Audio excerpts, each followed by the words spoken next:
Hello and welcome to Muse Jam Session Recording 183. My name is Dani Beaumont and I'm a product manager on the Adobe Muse team. I'm joined by a colleague, Prashant, who is from our quality engineering group within the Muse team. And he and I will be covering questions throughout the session. This is a jam session, which besides silly banjo music, which may or may not get played, we take the time to just learn from you, issues that you're having in the last 2 weeks, questions that we can answer for you, and Prashant is going to help back me up with that. At the same time, I tend to deep dive into different topics that we hear on the forums, in the community, that need more attention.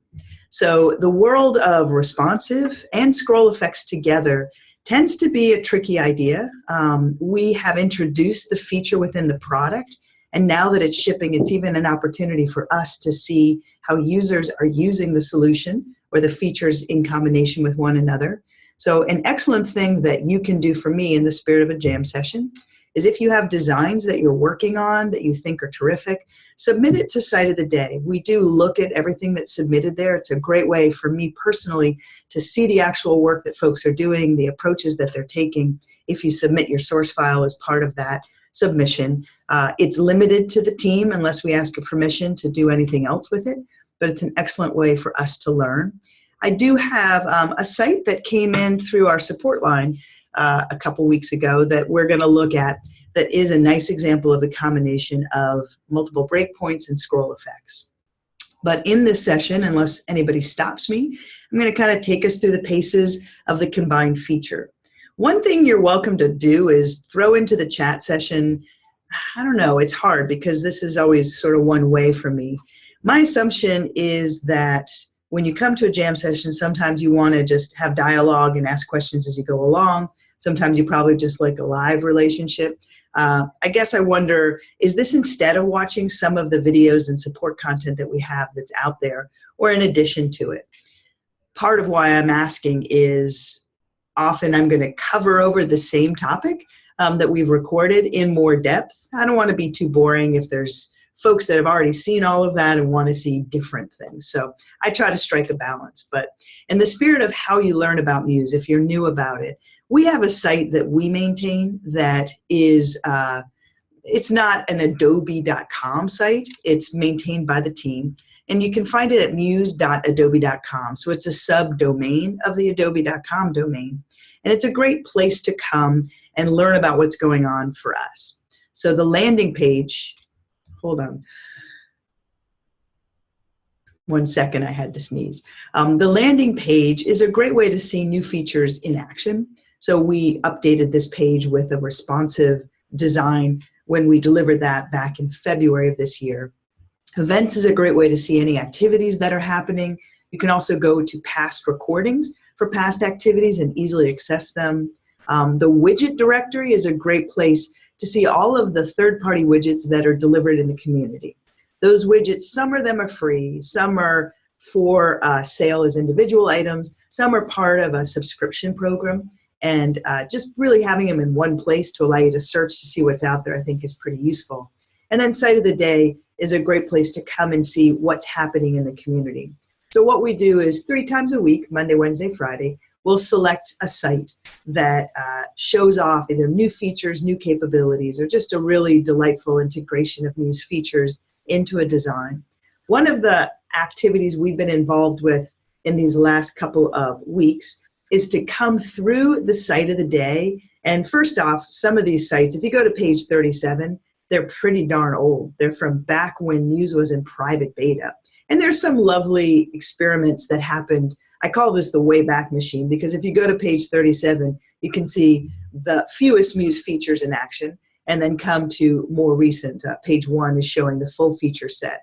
But another thing that we've done more aggressively in the last couple of weeks is to come in and categorize those sites. So if you are working with a client and you yourself want to make sure certain capabilities are possible or get ideas around a particular area of web development, I think this is a terrific way to jump in and take a look at that. So we're not finished yet. I use the word we because I'm not doing all of it directly myself, but I believe we're teasing on through here. And for example, if I came to News Magazine, just to get examples of the work that's out there. There's some nice pieces of content that are there that I think help for you as a designer to learn, and also just to show your client, if need be, others examples of what you can do with the tool. So the last bit is the tutorials section, and this is kind of where I started, which is whenever we deliver a new feature, we tend to record up a quick video that just gets you in and out within a few minutes to show off how that capability works. And I do have a video here that takes you through the combination of scroll effects along with responsive design. So this first tile right here, you're welcome to go back and watch that if you haven't seen it. It's going to more slowly go through the details that I'm going to cover today, but a great place to hang out here. So with that said, let's go ahead and jump in. I'm going to stop and take a look at chat and make sure that everybody is good. Everybody looks pretty good.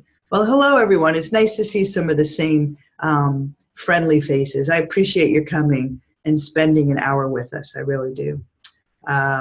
Okay.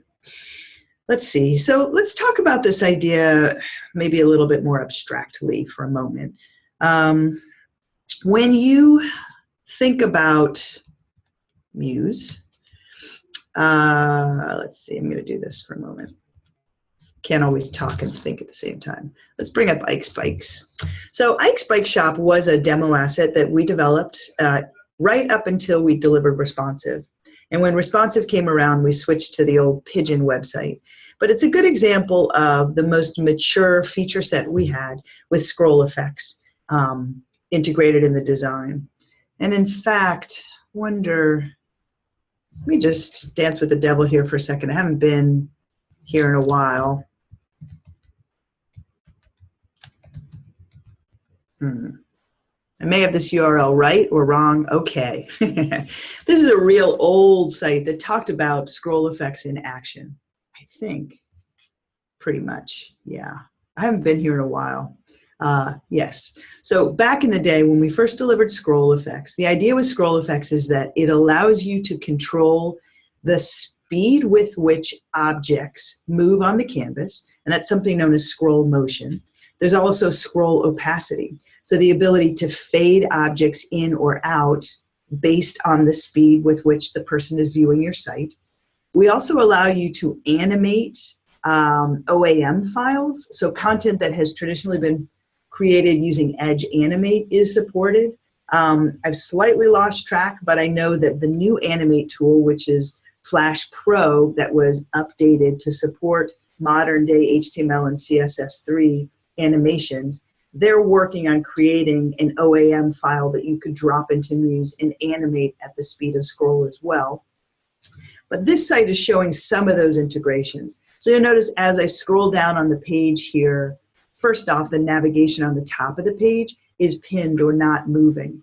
And although you can do that, you can use browser pinning for desktop devices. If you want to have something that works on a tablet or smartphone, you would need to use a scroll effect and set scroll motion to 0 to achieve this effect here at the top. As I scroll down on the page, notice that I have leaves that are moving at a different speed of scroll. I have a Z order or a stacking order defined, so those leaves kind of playfully come in front of my navigation as I come along. And as memory serves, because I haven't been here in a while, I think the gear guide has some other scroll effects applied. So as I move down on the page, notice that I've got, this is just using scroll effects. It's kind of funny, I forget how we did this bit right here. I think it is scroll effects with the fade or the visibility of one item overlaying the other as we come along. Notice I've got a backpack here. I also have, when we speak about animations moving at the speed of scroll, as I move up here, notice that there's a bird here. And this bird is an animation. It was created in Edge Animate. And the bird is basically moving on a path. Two things are happening. The bird is fading in, and that's using a scroll effect for opacity. The other is that the bird is moving on a path, basically, as I'm working here until it moves off screen. Also, these little call-outs here on the left and right are fade examples for scroll effects. I think the last bit, I seem to remember an ant. Yeah, okay. So as I get to the bottom of this page, I'm going to get to a certain point on the page where I trigger an animation. This animation is not going to move at the speed of scroll. Instead, it will move basically on its own. So once I get, see that little ant right there? It's very lightly present. Once I get to where it's absolutely present, notice that it's just going to keep moving at its own pace, irrespective of what I'm doing on the canvas. So that's, in essence, an animation that's triggered to start playing. So not move at the speed of scroll or play at the speed of scroll. Instead, it's just triggered to turn it on. Somehow you always envision ants in your backpack. We thought it was funny if the ant crawled into the sleeping bag there, but we never really got around to it. And then as we go all the way to the end of this page, an interesting bit here. And this is actually almost like a stop frame animation. So it was a video that individual frames were captured. It was then placed within Muse as a slideshow. And as I continue to scroll down a little bit here, you can see, like stop frame animation, it's animating the building of the tent. If I go backwards, they unbuild it. If I go forward, they build it again. So again, scroll effects has 4 major categories. I'd say 5. I'm going to give you a 5th. But one is scroll motion. The other one is scroll opacity. There's that ant again. Another one is animation and scroll, controlling animation with scroll. And then the last is animating slideshows. The one extra bonus that we don't show here has more to do with defining scroll effects for background fills. So if I jump over to Ike's Bikes and we look at this landing page, we have a scroll effect applied to the top navigation so that it's pinned. The other thing is this bicycle, you'll see, will move at a different speed of scroll. And this is using something known as a parallax effect. So parallax was invented back in the day, as far as technology goes, with 2D gaming. And it allowed you to create a depth of field by saying that objects that were further away from your eye would move at a different speed. So notice that it almost seems like the bike is in the background and I'm getting that perspective effect. This is incredibly trendy right now with out-of-the-box template sites like Squarespace or Wix. You'll see it a lot on apple.com, for example, or even an iPhone. They use this parallax effect. So it's become very common. Now, I do want to say, though, that when Muse delivered scroll effects, it was the first time that I've ever heard of that a tool that did not require code allowed you to apply something that only hand coders could achieve in the past. And I think that was really remarkable. I think to some extent scroll effects and responsive design are a little harder than they have to be in Adobe Muse to implement.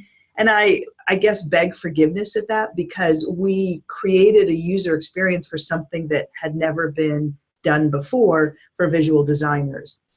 We are in an interesting world now where when you're combining responsive design with scroll effects, you really have to meld 2 very different free-form experiences. We don't want to get container-based and start controlling your design ability, but we need to combine 2 kind of really complex ideas together. So what we've done with scroll effects in the past is when you define a scroll effect, you basically say to yourself, if I go back, let's say, to my landing page, what you define is you'll say that, you say to yourself, I have a leaf, and I want that leaf to begin animating at a certain position. And what you're doing as you design is you say the leaf is right here, and when this leaf is exactly this distance from the top of the browser, begin, let's say, moving the leaf at a different speed of scroll than the other objects. So you're doing it in relationship to the top of the browser window. We have not successfully come up with a mental metaphor that allows you to define scroll effects and its measurement against anything other than the top of the browser. So let's say I had a responsive site here, and when I grabbed the edges of this responsive site, objects started to move down on the page the way you would expect. So for example, let's say my navigation became smaller and taller for a device like a tablet or a smartphone. As a designer, you would not have a mechanism that allows you to define when a scroll effect begins and ends, because the width of the browser will determine the position of all the elements on the page. What we did do, because users really wanted scroll effects to come back into their life, is we allowed you to apply scroll effects on any fixed breakpoint within a site. Now, we've done that. I'm going to show you how those two technologies combine together, but I'm also going to ask you in the community to show us how you're using these two features together. I did poke some of our test engineers, our QE engineers yesterday, because I was a bit of a procrastinator, and I asked them if they had seen any good sites that were using the combination of fixed breakpoints and scroll effects together. And I did come up with this site from a fellow by the name of Havor, I think is how you pronounce it. He's in Germany, and it's a work in progress for him. But I thought it was a lovely real world example of how to apply scroll effects and responsive design together. So let's take a look at that just to see our end goal. And then I'm going to step back and show you how you achieve it yourself. Actually, I'm going to show you one more example after this, so I'll get there though. So notice with this site, Havor has gone in and he's defined some fixed breakpoints. So I can tell it's fixed because I see that the icon here is a square and it doesn't have the arrows left and right. If I right click on that breakpoint, I see that the fluid width checkbox is unchecked. That means it's a fixed breakpoint. If I were to come in and change this breakpoint to be fluid, I would get a warning saying, you know what, any scroll effects you might have applied to this project are going to be disabled, because in a fluid breakpoint, we do not know where to drop that handle, right? So it does require fixed breakpoints. Havor has, as I mentioned, he's just in the beginning of this. He was just touching base with us on the design, but it's got some nice elements in play. And let's just look at it in the browser, and then we'll come back and dissect it a bit more. I do want to point out, though, where he has breakpoints here.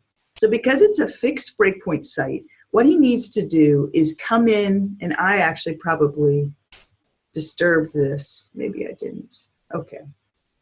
I'm going to go ahead and be a little bit more liberal here for a moment. I'm going to extend the width of this container just a little bit. In fact, what you'll notice, I'm going to jump ahead a little bit, but in a fixed breakpoint world, notice that I have this container here, and I've defined a breakpoint, and I want to make sure that when someone scrubs almost to the end of that breakpoint, that everything on the canvas is still visible.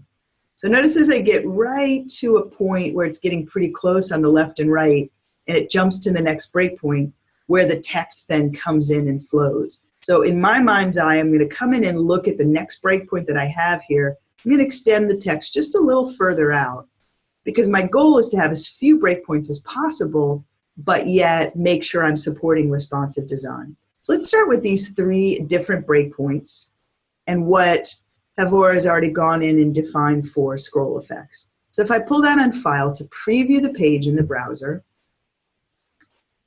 and let's see if I can, I haven't been here in a little while. Let's try to hide some of these elements and bring back something I have that allows you to see how large your breakpoints are. This guy. Can I bring you back in here? Not the one I wanted. Let's try that again. Okay. I'll stop noodling here. All right. I know I'm talking to myself. It's what happens when you're in a phone room by yourself a lot. I have been adding a lot of different panels here, and I lost my little measure tool guy. Does he want to be there?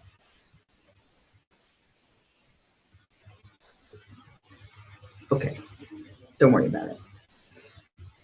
But as I work, so I see the design that he has built here, and we'll go ahead and stick with it in German, which is fine.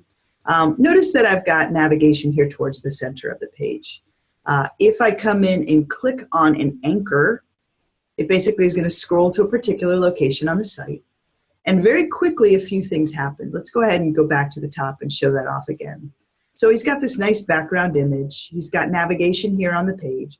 And on just about any desktop device, you're going to have a nice, clean, clear design. He's got the ability to have infinite width in the design. So this will always stay as broad as the site gets. It'll stay centered there. And as I scroll up, a few things happen. So here I am. I'm going to scroll up on the page. He also has a cookie widget to control the speed of scroll, so it's smooth scrolling. But as I get towards the top, notice that the background image is fading away. So it's going from 100% to maybe about 15%. And when I get to a certain position here, the navigation is pinning. He's also got kind of a bar here so that you don't get too much of a hard break between the text and that top navigation. And as I move down, I can see that content. So it's a combination, just to really illustrate this. Notice at the bottom now, we've got this navigation. It's moving up to a certain point, and it's pinning by way of scroll effects motion. The background is fading away, so it's starting at 100% opacity, and it's fading to about 15% opacity. And then the next is at the bottom, to just give that smooth transition experience, you've got a nice fade. So notice that the text is really there. It's right here, but it doesn't become visible until I get to a certain point in the design. And then I have full visibility. My items are pinning, and the text content appears. Now, if I jump back and I bring the edge of my browser in, let's kind of make this interesting with the actual text. So I'm going to drag up until you can see the text that we've placed there. And notice as I drag to the edge here, instead of getting a fluid behavior, that text container is not flowing, but I'm always getting a good experience in that anybody on any desktop, no matter how small the resolution, how large the point size and such, it's going to look good until it gets too close to the edge, and then I hit a breakpoint. And again, I can flow until I get to that next breakpoint and then continue to work. So kind of with that said, let's say I wanted to come in and drop the next breakpoint for this experience. I'm going to come in and look until I get a little bit close for comfort. And this is where you get to play with your design. The truth is, multiple breakpoints, every time you add a breakpoint, you're adding a little bit of overhead to your design content. Not bad. I think I've heard from engineering that having multiple breakpoints does not make your site too heavy. It does have you load a little bit more code in the browser, but it's not too bad. I'm just going to finish these guys out a little bit. And let's add just a couple more breakpoints in this area here. And I'm in good shape at that point. Once I jump to here, it's pretty good, but I'm going to go ahead and bring this in a little bit more narrowly. Try just there. Do it one more time. We'll do quick and dirty, not too fine-tuned. And now when I get to about the next mark, looks like I'm not exactly centered, so let's do that.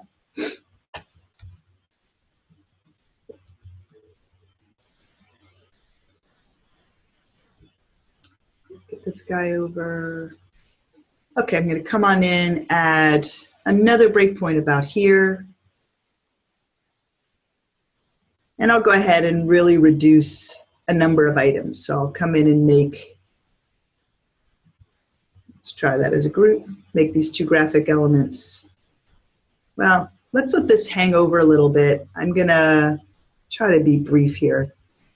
I could resize this graphic now that I'm getting to a smaller breakpoint. I'm going to go ahead and bring in my text for sure, because that's going to show it the most. Let's try to reduce the width of these guys to about a smartphone's width.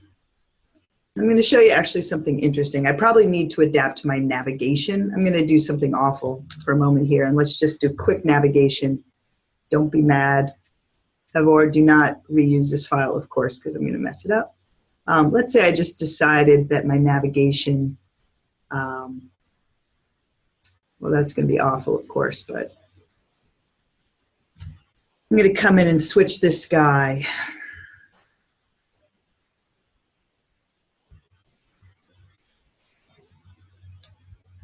I'm going to be a little more radical. I would probably go with a hamburger menu at this point. And interestingly enough, this is a grouped set of text boxes because he's using anchor tags. He's not doing a dynamic menu. There are no pages reflecting all of these elements. So what I can do instead is think to myself, I'm going to go ahead and copy this guy, and I'll go ahead and paste him at this breakpoint. And with it selected, I'm going to make sure to right-click and say, go ahead and hide in all other breakpoints. And I'm going to hide this top one in this breakpoint. So I basically created a different navigation set here. And I have some choices. I could just go ahead and do a stacked nav really quickly. Again, please don't judge the design. I'm just trying to do something fast.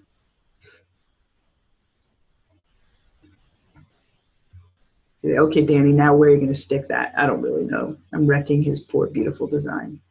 But I'll select all of these guys. And I'll probably get myself in a pickle because they have scroll effects applied. Actually, that's not bad. Notice that I have a group set here and scroll effects is applied to that group. Pretty dandy. So I'm going to go ahead and select the group now. And I'm just going to move it up to something a little more reasonable. Go ahead and bring my key position there. I am going to dissect this a little bit more, like what I'm doing, as I mentioned, in just a second. But let's say for a moment we thought this was a fabulous design decision for mobile. And I know it's not, but be kind. I'm in a rush. Okay. I'll bring my line over just a bit. Probably wreck it, of course. Let's try this.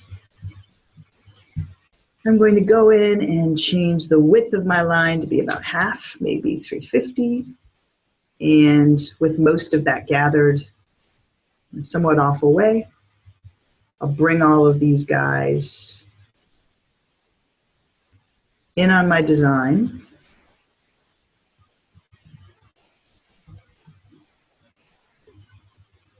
And let's say I just stacked it up a bit here.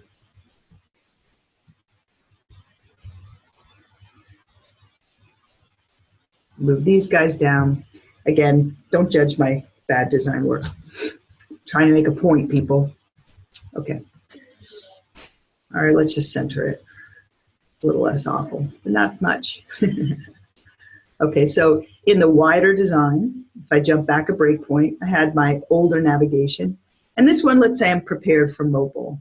What you can do that's interesting. So I have to digress for a moment. I was trying to understand how scroll effects and responsive design could live with one another in a beautiful world. And I spoke to Steve Harris from Muse Themes. And he mentioned that he just hired a fellow who has a lot of experience with templates from a company called,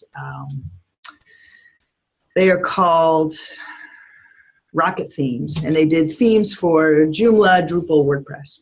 And what they explained is that back in the day when hand coders were combining scroll effects with responsive, it's very hard as a hand coder to imagine fluid breakpoints that have scroll effects applied to it because you do not have any visual feedback. It's just very difficult. I would be very impressed to see how hand coders would create such an experience from scratch, truly by hand. So what Steve explained is that what a lot of coders do is they'll have fixed breakpoints for everything except their smallest breakpoint. And when they get to the smallest breakpoint, they'll go ahead and define it as a fluid width breakpoint. Now notice I'm going to lose my scroll effects. So I need to accept that. And in my design, I may say that without scroll effects, how do I handle things like my navigation? So any fancy work I might have done, I would probably turn off for the smallest breakpoint. Let's see, I'm trying to keep this guy in good shape. One other big point to know when you're defining multiple breakpoints, if you have anchor tags, I'm going to come in and select them all. Make sure you bring the anchor tags off to the left of your page. It's going to make the way we render in the browser and how we define the width of the page much more foolproof by doing that. So make sure you bring those off to the left. But I've just gone in now and defined a fluid breakpoint site, or a fluid breakpoint, right? So I can come in now and I know I'm gonna continue to mess this site up a little bit, but I can select all of these items and I'm making them responsive height and width. For my text elements, let's just grab these first two here and make sure that they're now responsive width or fluid in their width. So sort of in summary, what I did is I have a site that has fixed breakpoints. And to be honest, scroll effects lives nicely on desktop devices. I think touch-enabled devices like tablets, if you've ever tried to navigate a site, go to the wild isles on a tablet like an iPad, it's tough. It's difficult to scroll through something with your finger on a touch-enabled device that has scroll effects applied. So some might argue that you don't want them on a smartphone. I would argue that you can't have them if you're trying to use scroll effects and responsive together, that when you get to that smallest breakpoint, unless you want to define 30 different breakpoints, it's probably a good idea to define your smartphone layout as a fluid breakpoint without scroll effects, because that will give you the flexibility to dynamically resize that content to a wide variety of smartphones. And in doing that, the technology we use, because there's so many different sizes to smartphones, we use something known as viewport scaling, which says that it's going to take the width of my site, and I might be in trouble with this element here because it's extending the width of the site a little too much. So I'm going to sort of badly bring this down in size, but it's going to take the width of my design, and it's going to do something known as viewport scaling, and it's going to scale that width to be 100% of the mobile layout. So I've got a fixed breakpoint, fixed, and then my smallest breakpoint is fluid with scroll effects disabled. Now, I have acknowledged I probably messed things up doing this real quickly, but I want you to see the concept that we're working on. So if I come out to my largest breakpoint, I have that beautiful scroll effect applied. As I'm working, I get all of the capabilities that I want from that, the fades and the pinning. As I come in smaller, if I look at my text, I don't have to worry too much, because as soon as I get a little crowded on the edge there, I've dropped in another breakpoint. I got a little more wiggle room here. My navigation will probably come close to breaking. It didn't, it's pretty good there. So I get to my smallest fixed breakpoint, and then if I drag just a little more, I'm now on the fluid breakpoint for mobile devices. So the magic here is now that I've jumped to fluid, I don't have pin navigation any longer. So what I probably would do is go to some of the hamburger menu approaches that I can pin here in the corner, and I'll jump to that in just a second. But from there, notice that, and I'd have to fiddle with this so that these objects aren't moving up quite so much, but notice that as I'm working, my content becomes fluid. Obviously, this I would need to play with so that it does not break. And that's as simple as coming into these guys. I would need to make sure that this container really is the full width of that breakpoint so that it's not going to break inappropriately. That is smaller than the smallest mobile device. You'll notice this is set at 320 for min width. I could even bring it out a little bit more to about 400 if I wanted. Because I know that viewport scaling is going to scale this down to that mobile device, I really don't have to get much smaller than that. All right, that's a whirlwind high level of where we're headed. I'm going to stop now and go more slowly, but in the chat, if I totally lost you or you have, yeah, thank you. If you have questions on what I've just done, shout them out now as we slow it down and dig back in again.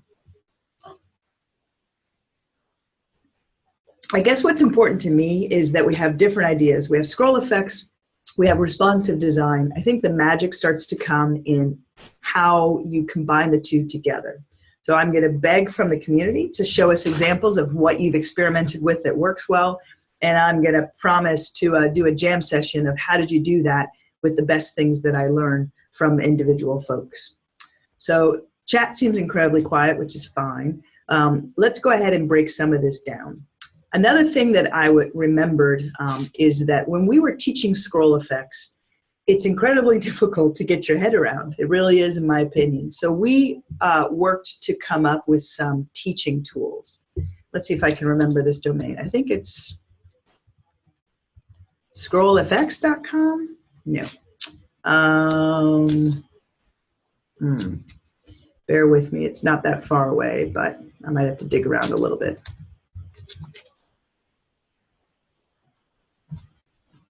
Somebody probably has the answer. Save me, people. I'm looking at chat.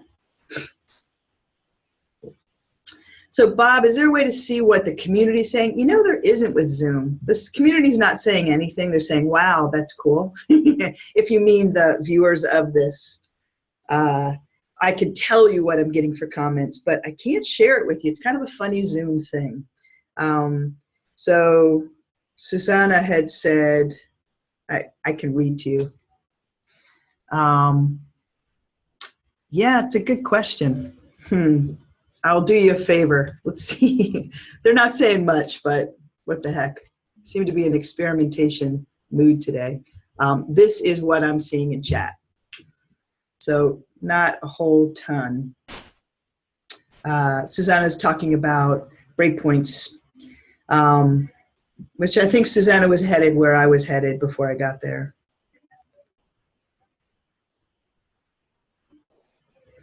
So Susanna is advocating what I have heard from folks in the community, which is yes, it's better to allow larger breakpoints to stay fixed and the smallest one fluid. That's what I've heard as best practices from the development community in the hand coding world.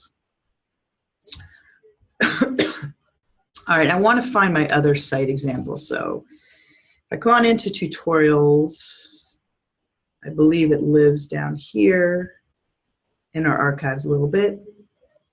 If not, I will get there painfully. Wow, it's like one of the best kept secrets.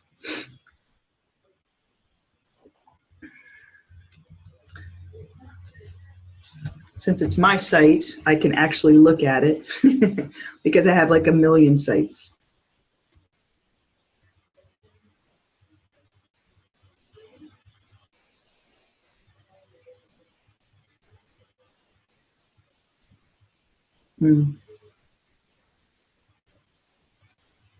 Yes, she's gone silent. I'm looking. Do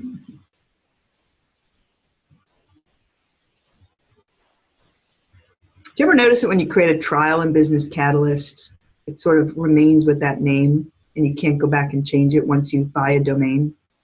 Makes you have to be more organized than I am.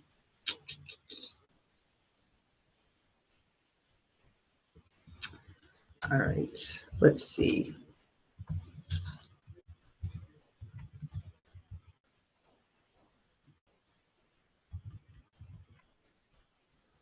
It's shameful. All right, Ali Pordelli, do me a solid. Go dig around on CC Learn. See if you can find Aaron Lawrence's scroll effects tutorial site.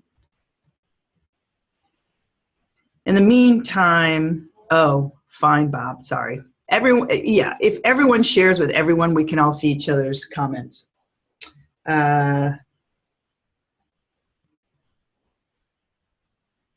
So Susanna, there is merit to mentioning that this release, we were caught a little short, and there are some widgets. There's also some folks that have created some custom embed code that the JavaScript, the sequence with which we're loading JavaScript into the page seems to cause a conflict.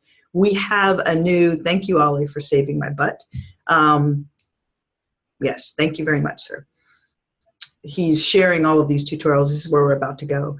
But the sequence with which that JavaScript is loading is causing an error in the browser. If you are facing this, please go to the Muse pre-release and download the beta version that's there. This is not a scary beta with lots of new features that you shouldn't use in production. This is a .fix beta that we very confidently believe is more stable than what's shipping today, that has a fix for any conflicts you may have with third-party widgets. Folks like Ali Pordelli and Cookie have gone in and fixed any JavaScript issues, and they have new widgets that overcome that. But if you have an old widget that you can't update easily, or you have your own custom code, you don't have to change your source content. We needed to change Muse, and we've done that. We're looking to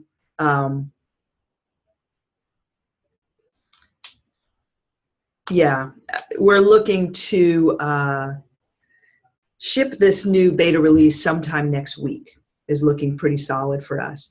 And Prashant, for this one, this doesn't change. Generally speaking, if you download a beta, you want to save it off because the file format will be different than shipping Muse. And if you ran into an issue with a beta, you wouldn't want to get stuck there. This particular example, this dot release, is not going to change the file format. So you're welcome to open it in this case. And Prashanth is right. In general, you shouldn't do it. But I think you can test the beta. And if it doesn't do well, just play it safe, Susanna. Open it up in the beta, preview in browser, see if it looks good for you. Don't save the changes. It's always a better safe behavior. I do not think you would have trouble opening it up in the shipping version of Muse because we are just doing bug fixes. But Prashanth knows more than I do, and I'll make a fool out of myself if I commit something different. Okay, now that I have the URL that I wanted, let me go bring it back up. And let's jump there. Y'all are probably already beating me there. This is a really swell project. So one of our designers, a member of the community, Aaron Lawrence, he's a great typographer. He lives here in San Francisco, and he did some really beautiful experimentation with Muse and text. But before that, he came to Max and he taught how scroll effects can be applied effectively, really easily. And you'll notice in this example, I think I've got a bit of an Easter egg there. Yeah. So as you scroll down, you can see different approaches for scroll effects. And if you click into that, you can see what he's done is artistically demonstrated how the scroll effects handle here would affect individual items and how scroll effects can be applied. So he's shown lots of different approaches to scroll effects. The little Easter egg, I guess, is if you come to the top here where it says scroll effects with Adobe Muse, see this little triangle thing? If you roll over it, it says that if you click it, you can download the source Muse file and just go ahead and dig in and see how he achieved all of these approaches. So it's a good learning tool for scroll effects. All right, I have whittled away a little bit of time here, so I'm going to come back into the Muse application, and let's kind of slow things down a little bit with a demo asset that I'm a little more familiar with. So we got the good old Pigeon site here, and in the Pigeon site, if we look at it live on the web, let's go out and just take a look here. So this is a responsive version of a page, and it has, I'm going to even jump to, I think, the page that we'll end up using, the About page. So it has multiple breakpoints, and as I resize my site, I get different navigation. I'm also getting the content fluidly moving on the page. Now, I would like to apply scroll effects to this design. The first thing I want to do is, I've got this navigation here at the top, and it just moves off the page. I want the navigation to stay. I have a bit of a nuance though, and if this navigation stays, this navigation or this content is going to bump into it. So I'm going to create a container, just an orange background that as you scroll down will fade into view to make sure that this text does not bump into the pinned navigation that I'm going to define here, or the scroll effect set to scroll 0% of the time basically. I want to go ahead and do that nice 3D animation for my background image here, so that the scooter moves at a different speed of scroll. And then just to add a little bit of dynamic excitement, I'm going to fade these tiles in as you scroll down on the page. So if I come back, I've got a site here. Notice these are all fluid breakpoints by default. This is how I'm starting because I defined this as a responsive site before we had scroll effects. I'm going to come over into my master page first and open that up. After I move myself out of the way here. And I'll step back a little bit. I've got a few elements. Now, I'll be honest, this container here, it's really there so that I can see what the heck I'm doing. Notice when I drag it down, I can't see my navigation. That navigation overlays on top of the active page content on a page, so I really don't need it. But what I did is I layered it behind the other page content. If you look at the layers panel, I've got that orange component. What I'm going to do is I'm going to move it. We'll leave it where it is in this layer here, but ordinarily I'd put it on the page level so that it remains invisible or it layers behind the content. Long story short, I do want to use it for this design because I want to fade it in so as to make sure my text does not touch anything. what I'll need to do, and I'm just going to keep life simple because it'll be a little time consuming if I do it another way. I'm going to delete my 2 smaller breakpoints just because, again, I want to keep this pretty simple. In my main design now, my main breakpoint, I can click on that breakpoint bar and I can uncheck fluid width. Alternatively, I can come into breakpoint properties and tell it I want it to become a fixed width site. And I could check where my page width is defined and make sure I'm still comfortable with that.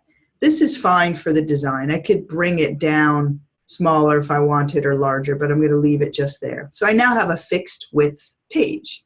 Now, before I do that, let me hit undo for a second. This is a fluid width breakpoint. I want to pin the pigeon logo in the upper left-hand corner using scroll effects so that it will work on touch-enabled devices. So with that object selected, when I go to the scroll effects panel, it's grayed out, it's disabled, and it's informing me you need to define a fixed width breakpoint in order to apply scroll effects to that. So now that I know that, I'm going to go ahead and uncheck fluid width and make it a fixed width breakpoint, and notice that that enables everything here. I'm going to come in and select the pigeon and my navigation and my little pre-order button. So all 3 of these items, and I'll go to the motion tab. Here's the 4 different scroll effects features. We've got motion, opacity, animation, and slideshows. So I'm going to go ahead and click on motion there, and I'm just going to kind of zero this out. So if I set it to 0 across the board, I know that that navigation will stay where I want it to stay.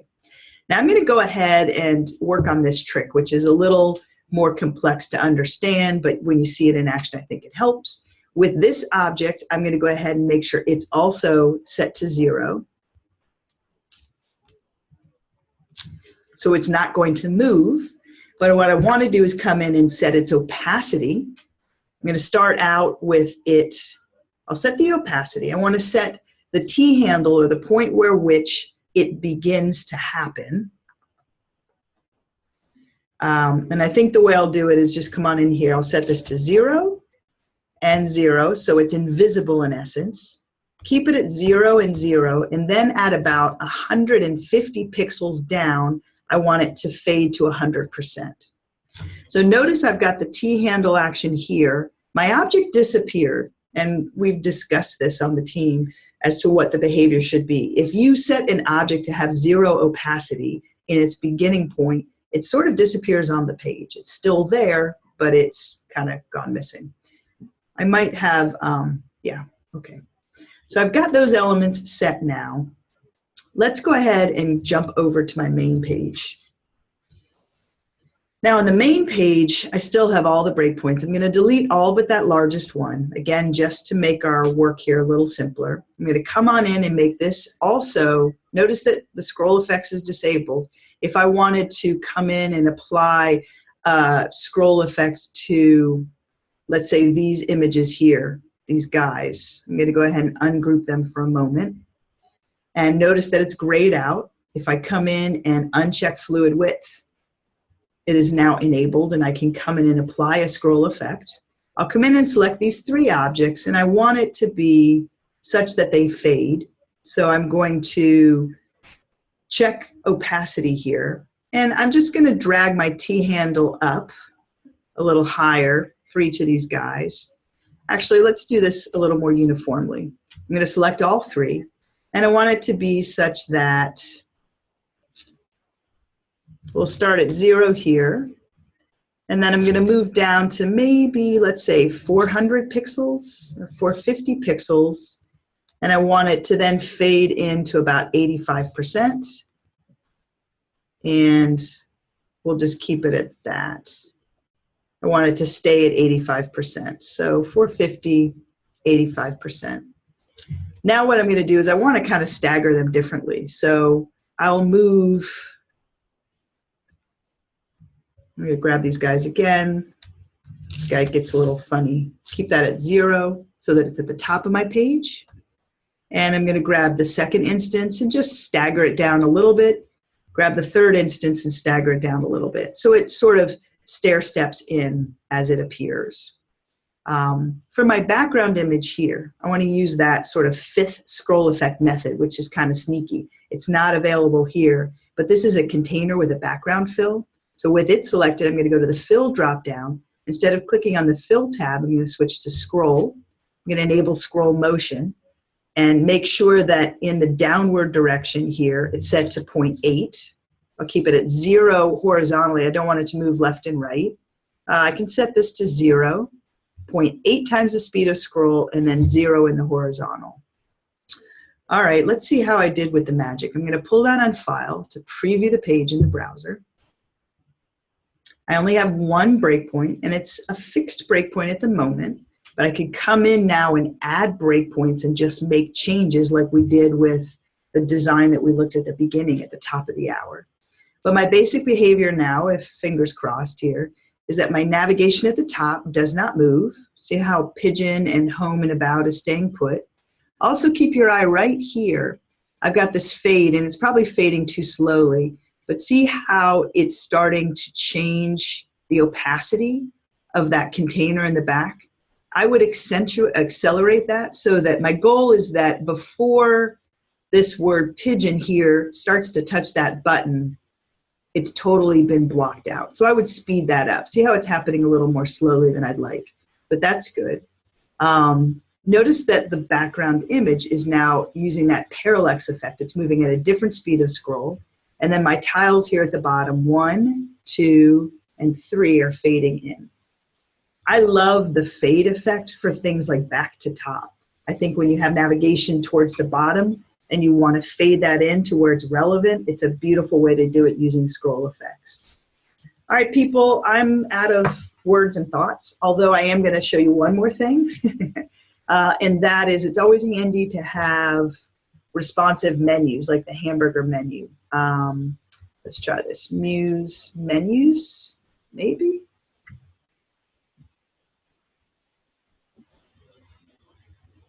Okay. If you go here to musemenus.businesscatalyst.com, I'll throw that in the chat.